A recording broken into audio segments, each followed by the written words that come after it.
Welcome back, everybody, and welcome into Boston Mayor Marty Walsh. He joins us once a month. Mayor, thank you for joining us again. Thank you. Let's start with charter schools. Governor Charlie Baker has made headlines this week. He says that he wants to raise the cap. Yep. He says there are 37,000 students who are sitting on waiting lists right now for the 80 charter schools that exist. Do we need to raise that cap? No, I support I support raising the cap, but I want to do it in a slower manner. The governor wants to do 12 schools a year, and I want to do it more over a period of time. The way I'm proposing it gets us to the 23% charter school number, but it does it over a decade period. Why slowly? Why do you want to go gradually? Because you have to set up a system for charter school. You don't want to set charter schools up for failure. Number one, that creates new schools. They need to find buildings. They need to find new board members. They need to find leadership. But also, it's a financial situation here in the city of Boston that we're paying a lot of money to charter schools, which I'm not opposed to. I'm a supporter of charter schools, but I want a system that's set up that deals with the financial obligation as well. The Massachusetts Teachers Association has come out against Governor Baker's plan. What do they make of your plan? They say that this drains millions of dollars from public schools and from specifically needy public schools. Yeah, I don't think people are too crazy about my plan either, because it does raise the cap, but it's also looking at the funding mechanism. I think that we have to look at the funding mechanism, particularly the city of Boston. There's about 8 cities in the situation of the city of Boston where we're not getting the reimbursement from the state for education funding or for charter school funding, which is putting a drain on our system. Last year, I think we had to put an additional $13 million. Next year, we're looking at $18 million. If you raise the cap or double the cap, that number is going to jump from 18 million to 36 million, and it comes out of the public school education money. Got to figure out a way to fund it. What's the next step for you? Next step, I'm working with the legislature. I'm working with the governor's office, and we're going to work together to try and come up with some solutions here. And I think we can. If people put their head together, and the passion of people who are anti or pro charter, if they just take a deep breath here for a second and allow the legislature, the governor's office, and other cities and towns to work out a solution. We'll hear more on that. Legalization of marijuana. That's going to be on the ballot next year. Yep. You stand opposed to that, despite being a Democratic mayor. Why? I just view marijuana as a gateway drug, and I think it's the wrong precedent to set.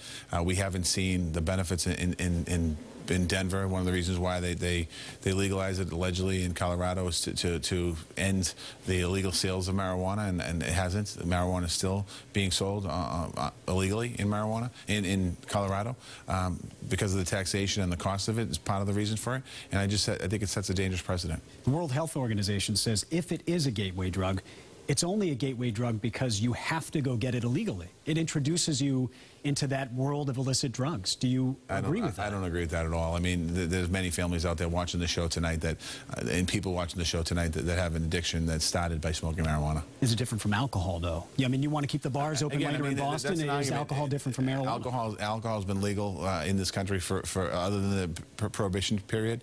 Been legal for a long time in this city. Again, I don't think you can't compare the two. I think some people would say that marijuana is less harmful than... No, some people will say that, and for some people it might be less harmful, but again, I think it's a dangerous precedent to set here. Speaking of drugs, opioids. We had Timothy Koska. He was sentenced today to life in prison. He robbed and killed a woman in South Boston.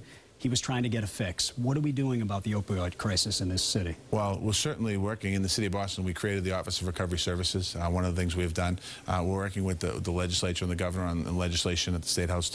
Governor has a great piece of legislation that allows hospitals to keep people 3 days on overdoses, or people that go in for treatment, keep them 3 days, something that's needed here.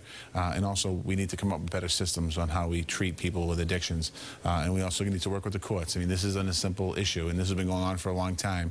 That's a terrible tragedy what happened in South Boston, and we have to do more to prevent things like that. Do you like what the city of Gloucester is doing, saying we're not going to prosecute people who come in on these crimes? Yeah, Gloucester's done a good thing. Well, Gloucester's saying that, but they also you can turn yourself in if you have an addiction, if you need help, and I think that Gloucester is a great model to see how that works, and it's something that we should replicate. But what we're going to need is more funding and more beds, long-term treatment as well. You can't have just a 3 or 4 day treatment facility where somebody goes in, gets the drugs out of their system in 3 days, and then goes back out in the street. There needs to be longer-term care there. All right, transitioning out of some fastball questions. These are quick. Okay.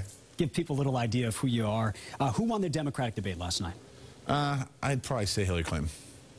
Do you still think Jeb Bush is going to win the Republican nomination? You had said you think Hillary and Jeb in the final. I don't know what to think anymore.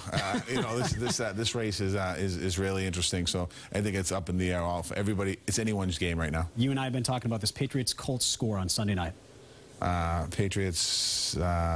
I don't want to say they're going to win. The spread is right now. You told me 7.5 earlier tonight. They're going to win by more than that. They're going to beat the spread. Lifelong debate among Patriots fans: who's better, Belichick without Brady or Brady without Belichick? Oh, that's a tough one. I would say, we won't know that for a while. You can't answer that question. That is a politician's response. Oh, that's anyone's response. You're a Seinfeld buff. That airs after this show. Settle another debate for us. Who's the funniest character? Oh, that's a good one. I would say Kramer. I go with Costanza. But I like Kramer, too. I think a lot of people would agree. Mayor Walsh, thank you for joining us. He joins us every month. You can see this interview if you just walked in halfway through it. CBSBoston.com. We'll be right back with another check of weather.